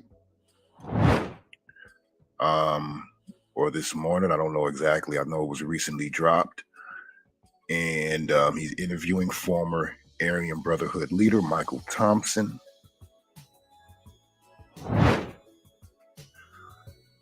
I went ahead and dropped a link to my live, of course. But Vlad chimed in, and he didn't answer the question. He just clarified some details about Michael Thompson. And Vlad says, actually, he's a former member who turned on the Aryan Nation and testified against them, which put a lot of the Aryan Nation leaders in prison. Mike Baggs again responded, former. David Duke is a former Grand Wizard of the KKK. Maybe you should interview him next. Him turning on his gang so he doesn't have to face his full life sentence really doesn't mean shit. Plus, he still continued criminal activities when they let him out. So yeah, Vlad didn't answer the question. Why are you interviewing a white supremacist, former white supremacist, high-ranking Aryan Brotherhood leader on the hip-hop side? You know, not saying you can't interview him, Vlad. You can interview whoever you like, but I thought you were a hip-hop culture aficionado. This guy's not an entertainer. This guy's not an actor. He's not a musician. He's not a producer. He's not an ex-manager. He has nothing to do with hip-hop. He has nothing to do with entertainment. And his celebrity status is questionable. He's not a celebrity. So I'm wondering why Vlad couldn't answer the question. And I'm guessing this is Vlad's foray into going outside the box and continually feeding off of hip-hop. But again, your site and your platform is based on hip hop, and you're introducing your members to Aryan Brotherhood leaders. And not only, you know, did this guy do 45 years in prison for a double murder that, of course, he says he did not commit. But still in all, he did 45 years in prison. He was denied parole over a dozen times. Was finally released in prison in 2019, supposedly denounced the gang in the 80s, turned against the gang, was finally released in 2019. And as you can see here, he was recently charged with EDD fraud in California. You can see the headline here, ex-Aryan Brotherhood leader charged with massive California unemployment fraud scheme after being paroled from a murder case. The co-conspirators met in prison. How original. Here's the article from the Mercury News, and we'll just skim through this really quickly. They talk about Michael Thompson before he was free from prison for more than 40 years. Behind bars, he promised the parole board that he would dedicate his life to philanthropy through his self-help program called Live, Learn, and Prosper. But according to authorities, Thompson found prosperity through something else entirely, a massive fraud scheme that raked in millions through fraudulent business loans and Employment Development Department applications, otherwise known as EDD. You know, the EBD was in play during the pandemic. So now Thompson is back behind bars, along with his 45-year-old co-defendant, facing a 33-count criminal complaint. And so he's now 70. This was reported last year. So he turned 70 last October. And they say that he is probably the most well-known ex-Aryan Brotherhood member. He joined in the 70s, dropped out in the 80s. Granted public interviews about the notoriously secretive prison gang. So he's just basically, you know, started snitching on the gang, testified against his members. He billed himself as a gang expert. He bragged about special treatment that he received from his status while he was in Los Angeles County Jail. Authorities served him a whole Thanksgiving turkey, and they gave him the knives to cut it. So this is who he's dealing with right now on the channel. Again, a hip hop channel. He go on to say in his parole hearing, of course, Thompson denied the Orange County District Attorney's contention that he played an active role in the 1973 double murder that sent him to prison. And all he did, according to him, was warn the co-defendant that the victims were plotting against him. Right? Sounds like conspiracy, bro. Even if you didn't participate in the actual crime. So now Thompson stands accused not of violent crimes, but exploitative white-collar offenses, such as bilking homeless people out of unemployment or signing up a fake Southern California firefighting company for $1.5 million in business loans. According to the complaint, Thompson and his co-defendant, whom he met in prison, convinced 16 people to give up their personal information to benefit the alleged scheme. So I guess his co-defendant was his business partner, and his business partner led him down the wrong path. And this is what he's saying on the podcast that I was peeping on Amazon called Damage Done. And so they're saying that his story to his victims was, we're going to apply for unemployment for you. We'll take a fee and we'll give you the rest. But according to the DA, Susan Crones, most participants never got any of the unemployment. So apparently he's out. They tried to keep him in. He was briefly held without bail on a parole violation on top of the 33 count complaint. And they're also trying to hold together a 1986 double murder conviction that Thompson was a key witness. But according to the authorities, his character is not going to allow his testimony, probably to stand. And this current case probably is going to also put that in jeopardy. That was a case that involved him turning on the gang when the gang decided to murder Richard Barnes because his son had dropped out of the gang and also agreed to testify against his gang members. So that was the straw that broke the camel's back. With Michael Thompson, he testified against the gang members and they put Curtis Floyd Price behind bars. Price has been appealing his conviction and death sentence for more than 30 years. In recent court records, he described Thompson as a liar, an exaggerator, whose multiple hearsay claims about Hickey's murder never should have been given to jurors. In their response, state prosecutors hardly defended Thompson against these attacks, noting that he testified to avoid potential racketeering charges and in the hopes of pleasing parole authorities down the line. Now, that was something that Michael Thompson vehemently denied in the podcast, in which I briefly was able to check out this morning.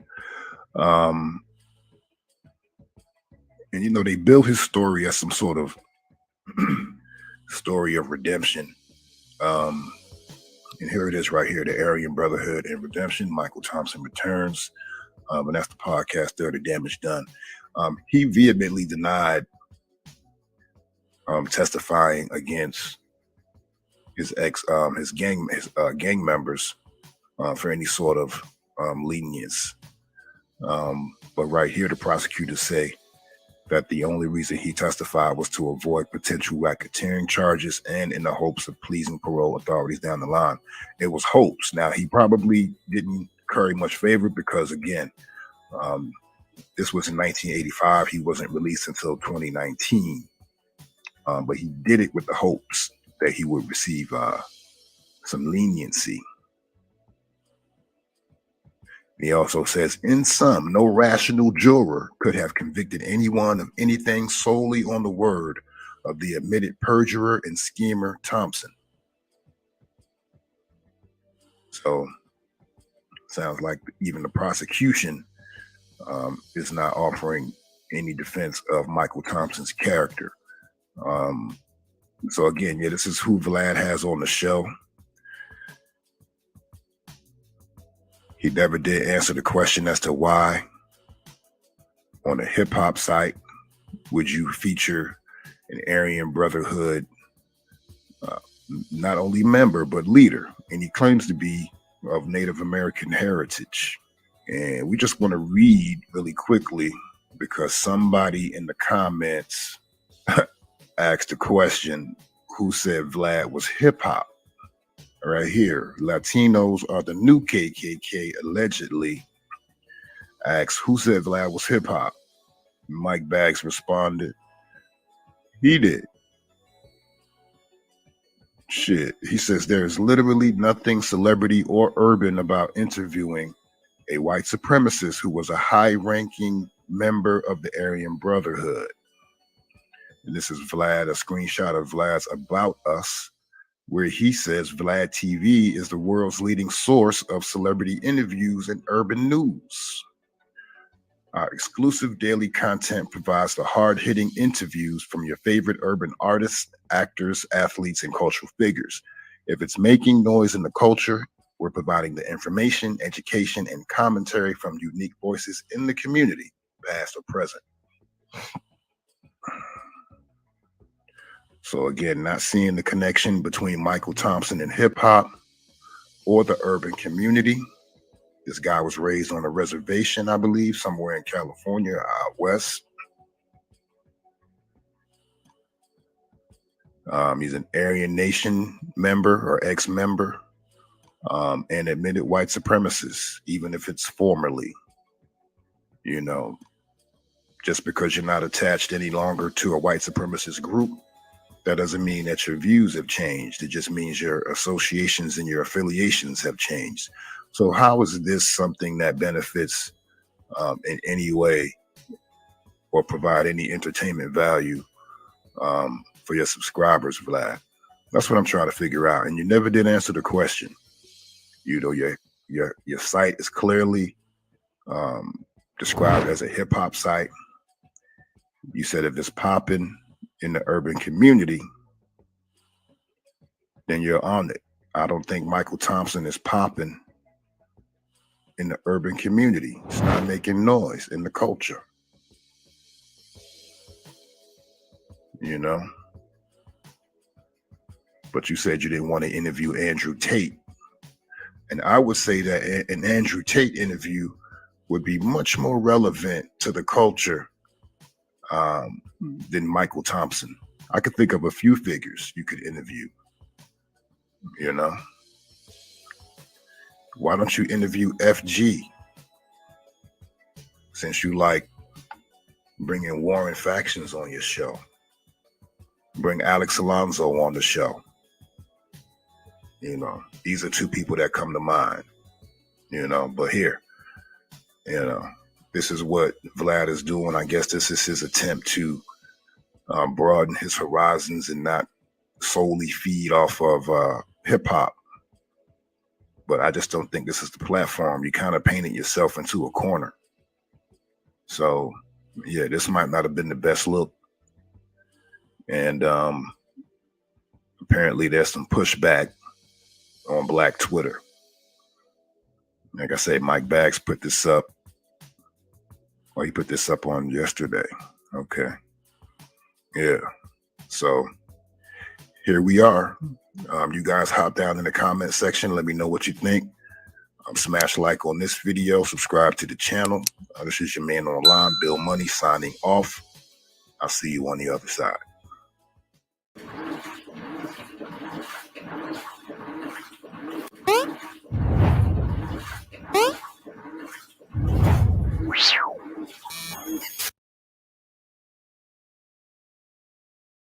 An ADOS dude, there was an ADOS dude named Bill something, Bill the Icon. Bring out all the dirty laundry.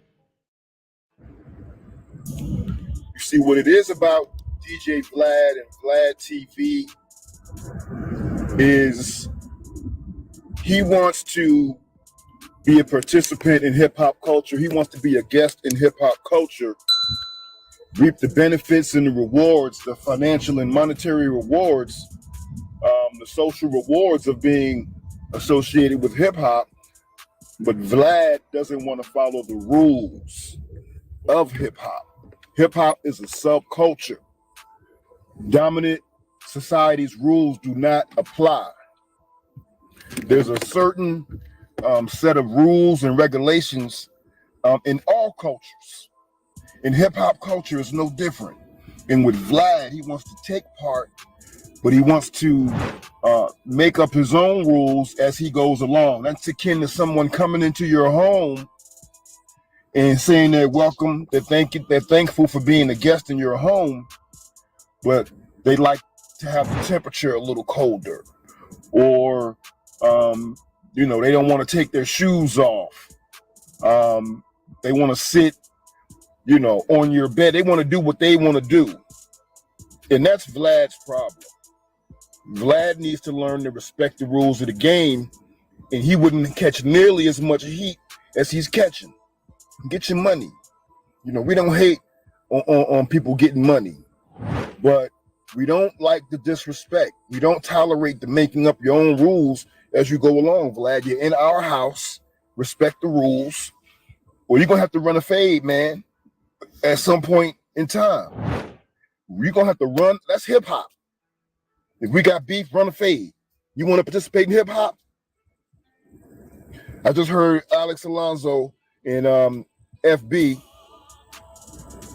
the two gentlemen associated with the Mob James snitch allegations or snitch paperwork. FG said, yo, he gonna have to run a fade with Alex Alonso for talking about him dirty. And I agree. Shut your mouth, Vlad. Stop acting like you outside of the laws of the game. You're full of shit.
Wow.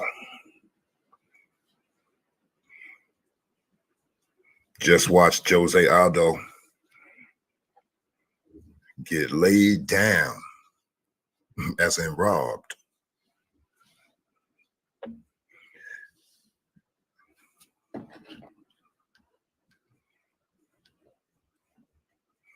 It's my live reaction. UFC 278, Kamaru Usman versus Leon Edwards for the middleweight title, for the for the Ultimate Fighting Championship middleweight title. Welterweight title.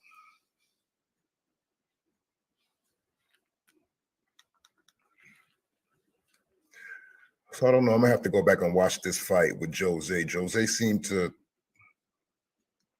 be holding his own and using his experience to offset what the young upstart was trying to do here. And the crowd let it be known. The crowd was definitely sounding off with the boos. Like, what's really going on? That's why you can't leave it to the judges, You got to take matters into your own hands. You got to lay it all on the line. You can't leave anything up to chance. You got to give it your all. You got to try to end your opponent. You got to try to stop the fight, because this is what happens when you let it go to the judges. All your hard work, snatched based on the subjective whims of one or several judges. Lesson to be learned. Lesson to be learned.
So yeah, Jose Aldo just got robbed, in my opinion.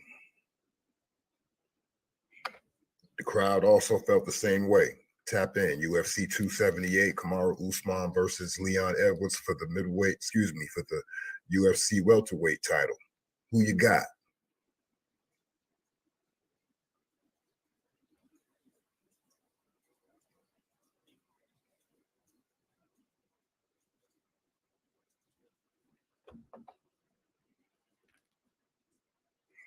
So yeah, next up on the card, I believe is the co-main event. It's going to be Paulo Costa versus Luke Rockhold. This is going to be at middleweight. Luke Rockhold is back down at middleweight after his foray into the light heavyweight division. Let's see if it makes a difference. I don't know if he should have picked Paulo Costa. Let's see if Paulo Costa looks like the old Paulo Costa before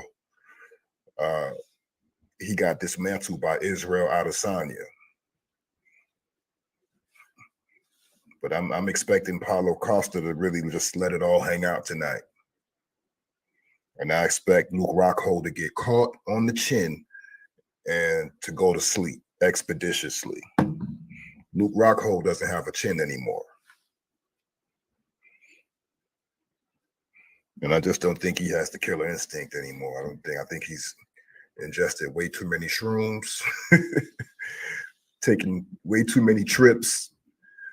In the astral play, I think he's just a different guy right now. I think, the fight has to be in you. And if it's not in you, then somebody's going to put the fight on you.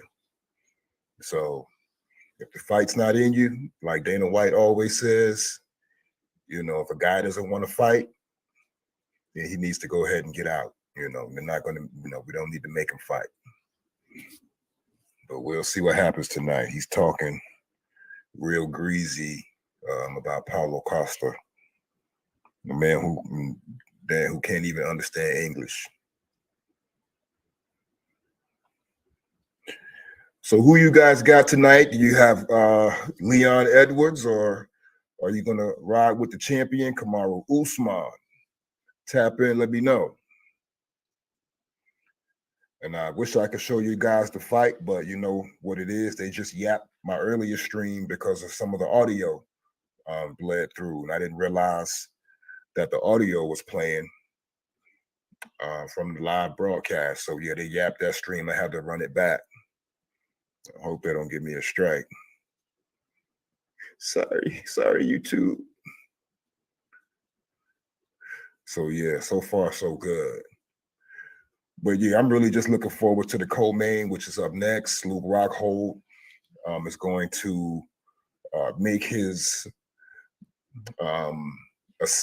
descent back to middleweight after trying it out at 205, and it just didn't work out.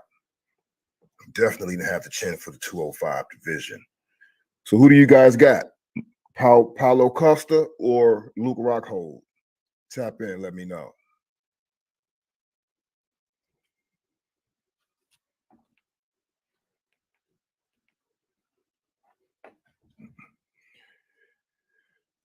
Yeah, so we're getting ready for the co-main event right now. See, we got 3 in the chat. Tap in. Let me know where you tap. Well, we had 3 in the chat.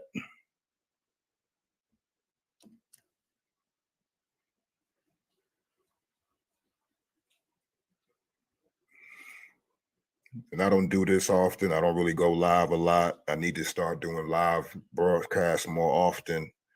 So this was a way for me to just go live, share my live reaction to UFC 278, Kamaru Usman versus Leon Edwards for the welterweight title, for the UFC welterweight title. See y'all tapping in and out. See you tapping in and out. Tap in. Tap in.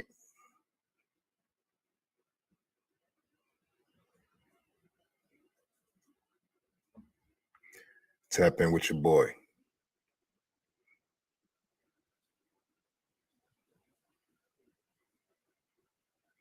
y'all got? Who else is watching the fight?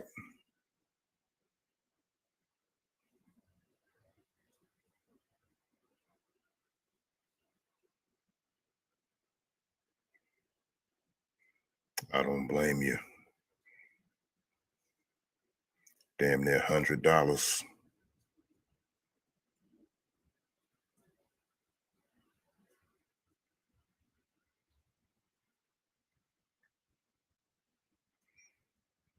Crazy right now.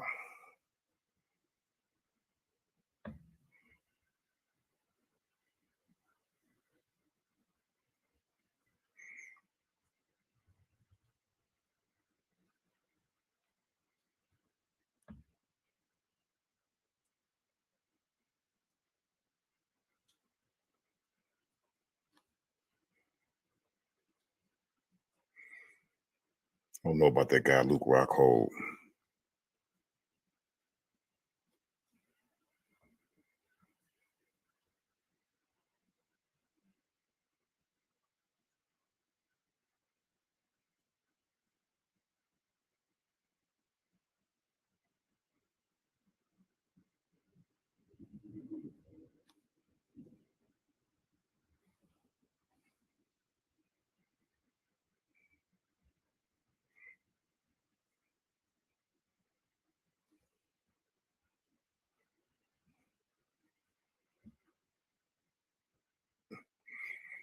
And if this is the Paulo Costa of old, pre getting his ass kicked by Israel Adesanya, it might not go good for Luke Rockhold. But if Paulo is tentative, if he doesn't pull the trigger,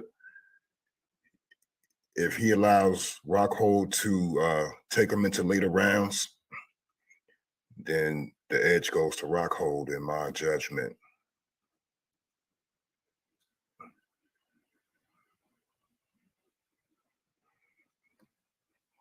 Paulo got to get him out of there quick.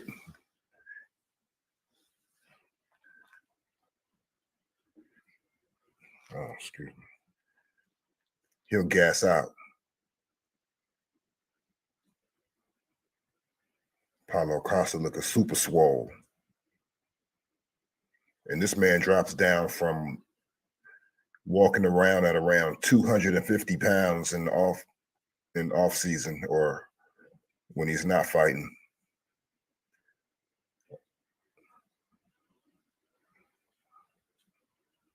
All the way down to 185. Crazy.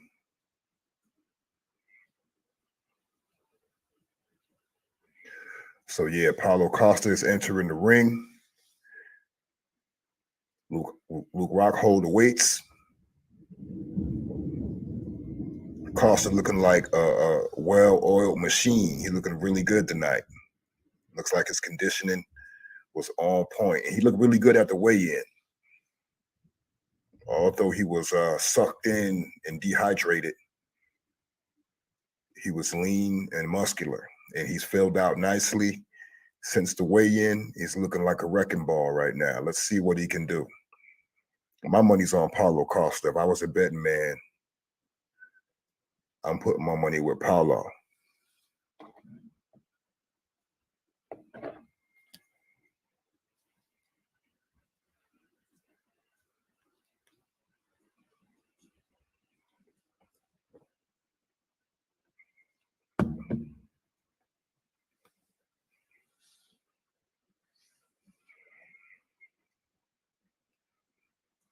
So this is going to be my color commentary.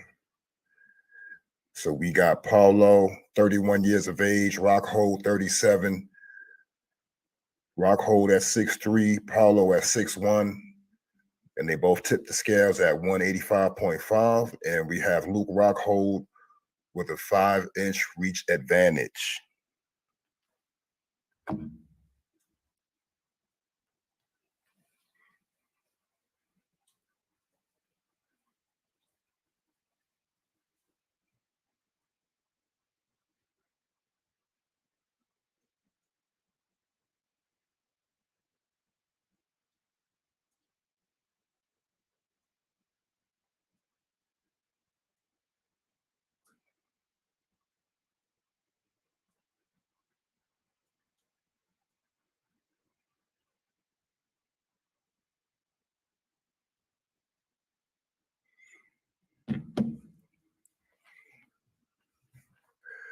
And I don't know. I think Luke Rockhold, you did your thing, Holmes. You were the former Strikeforce middleweight champion, former UFC middleweight champion.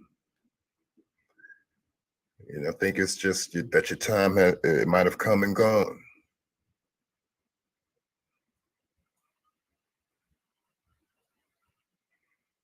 Paulo Costa looking like a juiced up Ricky Ricardo.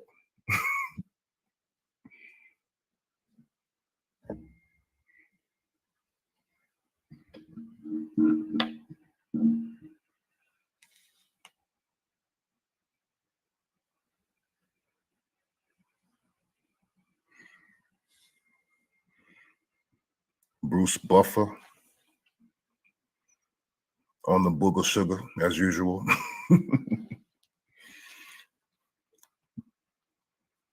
Buffer got to be on some kind of upper.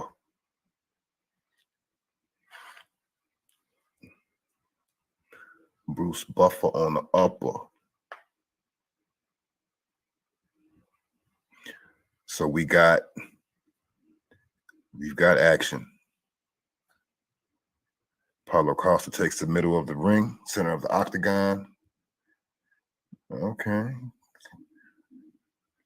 Luke Rockhold has some sort of sleeve on his left calf. Is going from his knee down to his ankle. Wonder if he's injured. So he threw a few kicks and he immediately went to grab.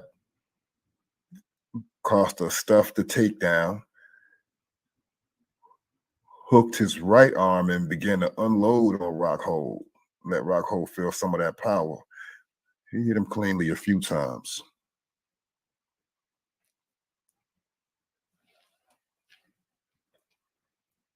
Paulo with a good kick to the body. Rockhold returns with another kick to the body.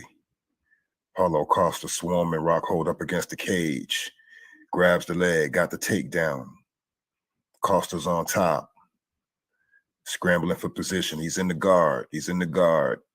Rockhold has thrown up the guard. He's controlling the posture at the moment. Or pop the head out.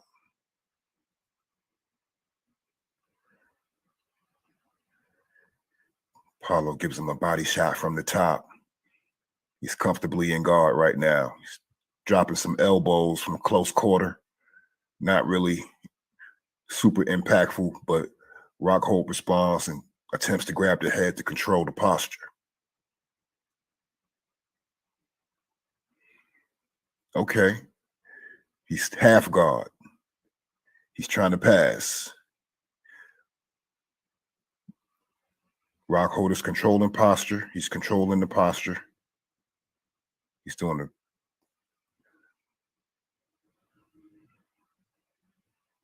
But Rockhold is doing a very good job. He's got pressure. He's not letting Rockhold up. He's not giving him room to maneuver. Oh, there's the mount. There's the mount. Costa has him mounted. Oh, he lost position. But he's still on top. Full. Oh, he got the mount. He's in half guard.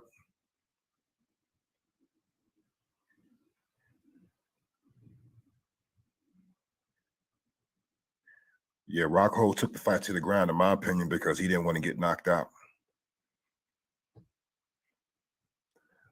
Paulo Costa is delivering about 8 or 9 good body shots to Rockhold's left rib. And he just mounted him again. He looks like he's a little too high, though. Rockhold bucked, flipped him off. And now Rockhold's back to his feet. Rockhold with a knee and a right hook to the chin as he creates distance. They're back to their feet. Rockhold's in the center of the octagon.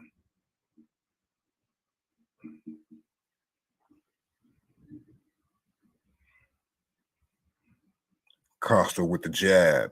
Rockhold with a push kick to the midsection that missed.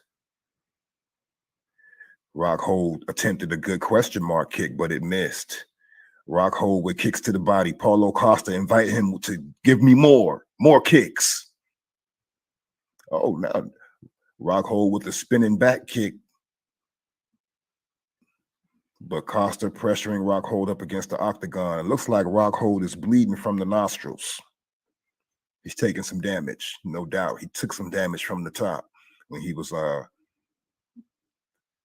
he decided to take the fight to the ground, which probably was a bad move.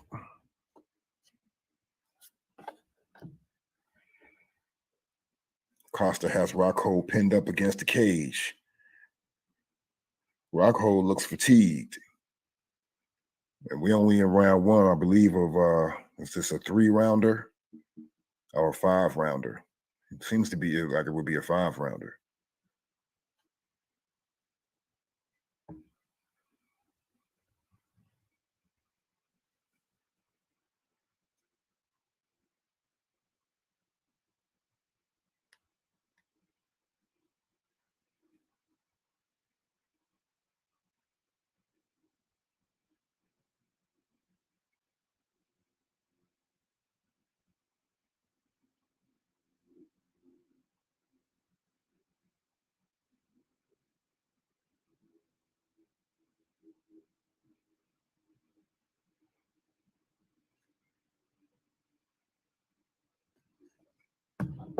Yeah, Luke is tired.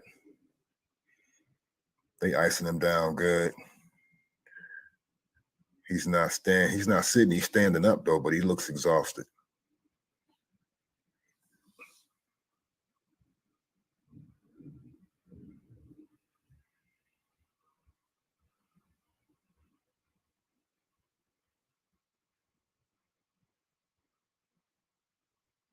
Oh yeah, that was what bust his nose open.